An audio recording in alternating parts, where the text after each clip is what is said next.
மிகப்பெரிய ஃப்ராட் நடந்திருக்கு.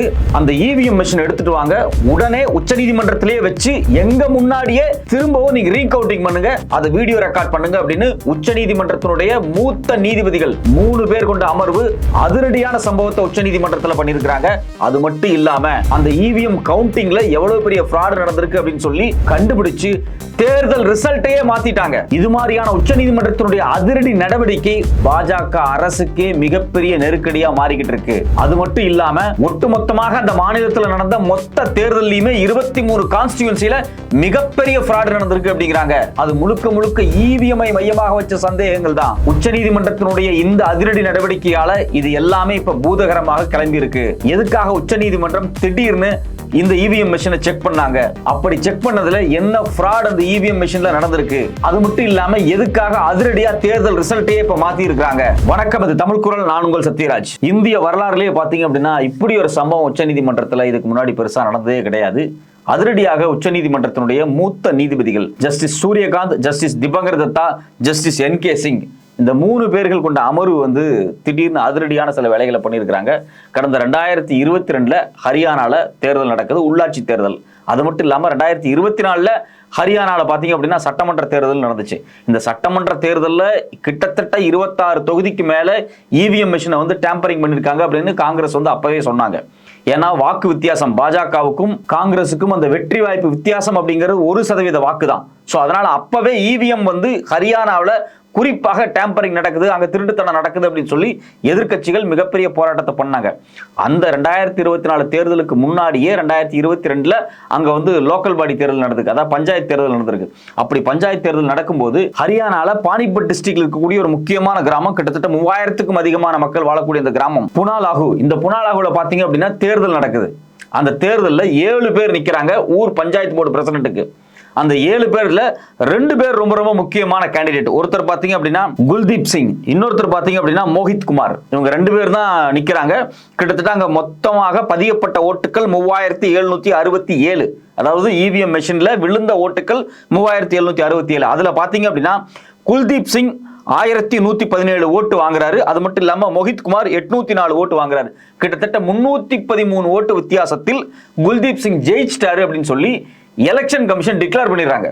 Election commission declare பண்ணி சர்டிபிகேட்டே கொடுத்துருவாங்க. பஞ்சாயத்து போர்டு எலெக்ஷன்ஸ் ஜெயிச்சிட்டாங்கன்னா எந்த எலெக்ஷன்ல ஜெயிச்சாலும் தேர்தல் ஆணையத்திலிருந்து அபிஷியலான ஒரு சர்டிபிகேட் வரும். அந்த சர்டிபிகேட் அடிப்படையில் பாத்தீங்கன்னா குல்தீப் சிங் ஜெயிச்சிட்டாரு. இவிஎம்ல கிட்டத்தட்ட 313 வாக்கு அதிகமாக அவருக்கு காமிக்குது. 7 பூத்து தான், அந்த 7 பூத்லயும் கவுண்ட் பண்ணிருக்காங்க. இவர் தான் ஜெயிச்சிட்டாருன்னு டிக்ளேர் பண்ணிட்டாங்க, சர்டிபிகேட் கொடுத்துட்டாங்க. அவர் ஊர் முழுக்க லட்டு கொடுத்து பெரிய கொண்டாட்டம் பண்ணிட்டு இருக்காரு. அந்த நேரத்தில் இந்த குல்தீப் சிங்க்கு ஆப்போசிட்டா மோஹித் குமார் அவர் வெளிப்படையா என்ன சொல்றாரு அப்படின்னா, இல்ல ஏதோ பெரிய ஃப்ராட் நடந்திருக்கு, நான் தான் ஜெயிச்சிருக்கணும், நீங்க திரும்பவும் கவுண்ட் பண்ணுங்க. குறிப்பாக பூத் நம்பர் 69ல எனக்கு தான் அதிகமான ஓட்டு வந்துச்சு, ஆனா என்னுடைய ஓட்டை அப்படியே எடுத்து மாத்தி குல்தீப் சிங்குக்கு எழுதிட்டாங்க. இது மிகப்பெரிய தவறு, நீங்க இவிஎம் உடனே சரிபாருங்க அப்படின்னு சொல்றாங்க.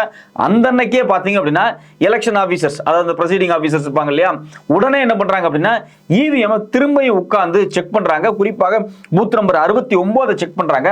அப்படி செக் பண்ணும்போது மோஹித் குமார் தான் ஜெயிச்சிருக்காரு அப்படிங்கிற ரிசல்ட் வருது. சோ அப்ப ரிசல்ட்டே ஒட்டுமொத்தமாக மாறுது. இவங்க என்ன பண்றாங்க அப்படின்னா குல்தீப் சிங்கினுடைய வெற்றியை செல்லாது அப்படின்னு சொல்றாங்க. ஆனா குல்தீப் சிங் என்ன பண்றாரு அப்படின்னா அப்படி எல்லாம் சொல்ல முடியாதுன்னு சொல்லி நேரடியா ஹைகோர்ட்டுக்கு போயிடுறாரு. ஹைகோர்ட்ல என்ன டிக்ளேர் பண்றாங்க அப்படின்னா, ஒரு தடவை எலெக்ஷன் ரிசல்ட்டை டிக்ளேர் பண்ணதுக்கு பிறகு திரும்பவும் மாத்தி அமைக்கிறதுல சிக்கல் இருக்கு அப்படின்னு சொல்லி பல்வேறு டைரக்ஷன்ஸ் கொடுக்குறாங்க. அது மட்டும் இல்லாம இந்த மோஹித் குமார் இவர் தான் அதிகமான வாக்கு வாங்கி ஜெயிச்சிருக்கிறாருன்னு 2வது முறை தேர்தல் ஆணையம் சொல்லிச்சு பாத்தீங்களா, அதுக்கு எகென்ஸ்டா ஸ்டே வாங்கிட்டாரு. இந்த வழக்கு ஒரு மிகப்பெரிய பஞ்சாயத்தாக தொடர்ச்சியா போயிட்டு இருக்கு. டிஸ்ட்ரிக்ட் லெவல்ல கோர்ட்டுக்கு போறாங்க, அது மட்டும் இல்லாம ஹைகோர்ட்டுக்கு போறாங்க.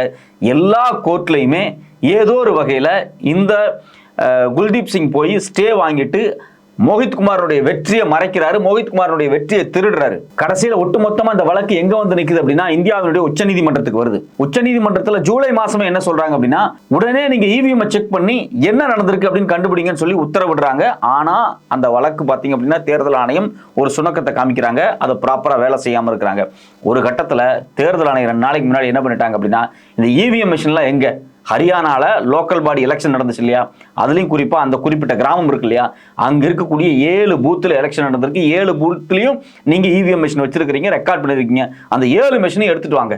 எங்க கண்ணு முன்னாடி உச்சநீதிமன்றத்திலேயே வச்சு உச்சநீதிமன்றத்தினுடைய ரெஜிஸ்ட்ரார் அவர் ஒரு ஆள் அப்பாயின்ட் பண்றார், செக்ரட்டரிய, அவர் முன்னாடியே உட்கார்ந்து எல்லா மெஷினையும் திரும்பவும் ரீகவுண்டிங் பண்ணுங்க, அது எல்லாத்தையும் வீடியோ எடுங்க அப்படின்னு சொல்லிட்டாங்க. யார் கொடுத்தது? உச்சநீதிமன்ற மூத்த நீதிபதியே உத்தரவிட்டார். அதன் அடிப்படையில் பாத்தீங்கன்னா 2 நாளைக்கு முன்னாடி உச்சநீதிமன்றத்திலேயே வச்சு இவிஎம் வந்து திருப்பி ரீகவுண்டிங் பண்றாங்க. ரீகவுண்டிங் பண்ணும்போது குறிப்பாக அந்த மோஹித்குமார் சொன்னார் இல்லையா, அந்த பர்டிகுலர் பூத் 69 வந்து ஃப்ராட் நடந்திருக்கு அப்படின்னு, அதுல உண்மையிலேயே ஒரு மிகப்பெரிய ஃப்ராட் நடந்திருக்கு.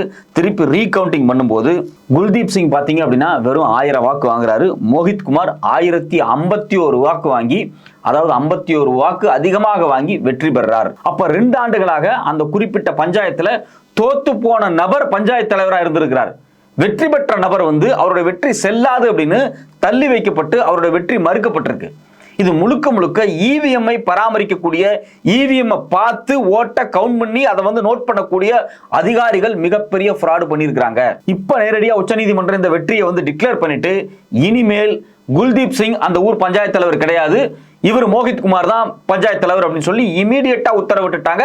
அது மட்டும் இல்லாம குறிப்பிட்ட அந்த தேர்தல் அதிகாரி இருக்கார் பாத்தீங்களா, இந்த பூத்தை கவுண்ட் பண்ணி இந்த எலெக்ஷனை டிக்ளேர் பண்ணவர், அவருக்கே வந்து எக்ஸ்பிளனேஷனாக சம்மன்லாம் கொடுத்துருக்காங்க.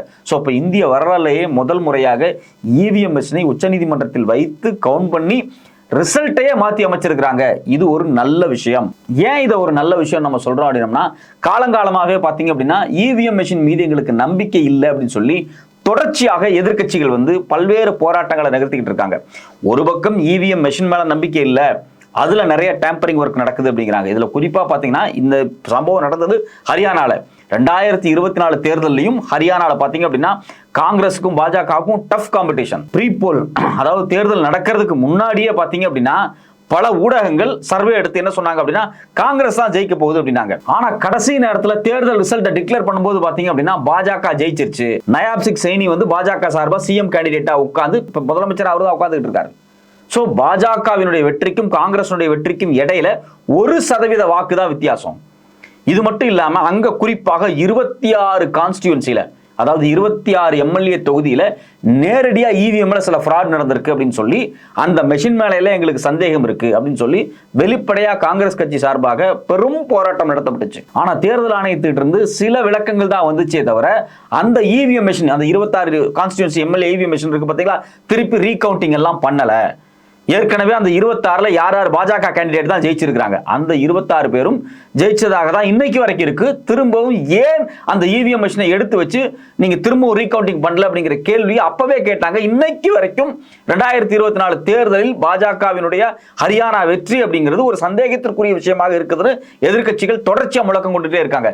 இப்ப இந்த சூழ்நிலையில உச்சநீதிமன்றம் திரும்பவும் ஒரு சம்பவம் பண்ணுச்சுன்னா ரொம்ப நல்லா இருக்கும். ஹரியானாவினுடைய குறிப்பாக எதிர்க்கட்சிகள் சொல்லக்கூடிய அந்த பூத்துகள் இருக்கு பாத்தீங்களா, அங்கிருந்து இவிஎம் மிஷின் எல்லாத்தையும் கொண்டாந்து திருப்பி வச்சு மறுபடியும் ஒரு முறை கவுண்ட் பண்ணாக ஹரியானாவினுடைய ரிசல்ட்டே மாறதுக்கான வாய்ப்பு இருக்கு.